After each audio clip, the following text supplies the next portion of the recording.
ಶಿಷ್ಯ. ಗುರು ಶಿಷ್ಯ ಯಾರು ಮುಖ್ಯ ಅಂತಂದರೆ ತೋಟಕಾಚಾರ್ಯ ಕವಿ ಹೇಳ್ತಾರೆ, ಏನೆಂದರೆ ಶಿಷ್ಯನೇ ಪ್ರಧಾನ ಅಂತ. ಮೊದಲಿಗೆ ಗುರು ಅದನ್ನು ಮಾಡಿದರೆ ಶಿಷ್ಯ ಅನುಕರಿಸುತ್ತಾನೆ. ಶಂಕರಾಚಾರ್ಯರ ರೂಪದಲ್ಲಿರುವಂತಹ ಭಗವಂತನ ತತ್ವ ತಿಳಿಯುತ್ತದೆ. ವೈರಾಗ್ಯ ಬರಬೇಕಾದ್ರೆ ಮೊದಲು ಗುರುವು ಅದನ್ನು ಪಾಲಿಸಬೇಕು ಅಥವಾ ಪ್ರಯತ್ನವನ್ನು ಮಾಡಬೇಕು. ನಾವು ಗುರುವನ್ನು ಜ್ಞಾನಕ್ಕಾಗಿ ಆಶ್ರಯಿಸಿದರೆ ಅವರು ನಮ್ಮನ್ನು ರಕ್ಷಿಸ್ತಾರೆ. ಅದಲ್ಲದೆ ಭೌತಿಕ ಪ್ರಯೋಜನಕ್ಕೆ ಆಶ್ರಯಿಸಬಾರದು. ಉಪನಿಷತ್ತುಗಳಲ್ಲಿ ಕೆಲವು ವಿಷಯಗಳಿವೆ, ಅವು ನಮಗೆ ತಿಳಿಯುತ್ತಿಲ್ಲ.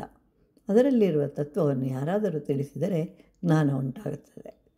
ಭೂಮಿ ಸೂರ್ಯನ ಸುತ್ತಲೂ ಸುತ್ತುತ್ತಿದೆ, ಕರು ಅದರ ತಾಯಿಯ ಸುತ್ತಲೂ ಸುತ್ತುತ್ತಿದೆ. ಯಾವುದಾದರೂ ಕಾರ್ಯ ಆಗಬೇಕಾದರೆ ಅದಕ್ಕೆ ನಮ್ಮ ಮನಸ್ಸೇ ಕಾರಣ. ಇನ್ನು 30 ಭಾಗ ನಮ್ಮ ಸುತ್ತಲೂ ಇರುವ ಪರಿಸ್ಥಿತಿ. ಉದಾಹರಣೆಗೆ, ಒಬ್ಬನಿಗೆ 1ನೇ ರ್ಯಾಂಕ್ ಬಂದಿದೆ, ಅವನು ಬಹಳ ಸಂತೋಷವಾಗಿರುವನು. ಆದರೆ 2ನೇ ರ್ಯಾಂಕ್ ಪಡೆದವನಿಗೆ ದುಃಖವಿದೆ.